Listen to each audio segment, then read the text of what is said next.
Hello guys, कैसे हैं? उम्मीद करते हैं आप लोग बहुत अच्छे होंगे। आज हम दिखाने वाले हैं कुछ अलग।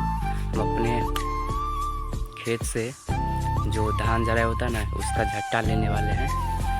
वही उग रहे हैं, किससे उग रहे हैं यही देखिए।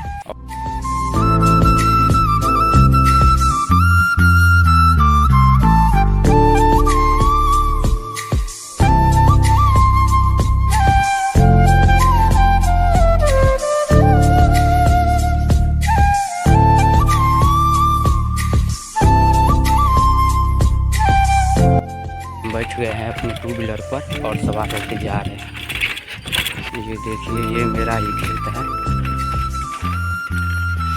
कैसा नज़ारा आ रहा है देखिए। ये है मेरे बात का रोड।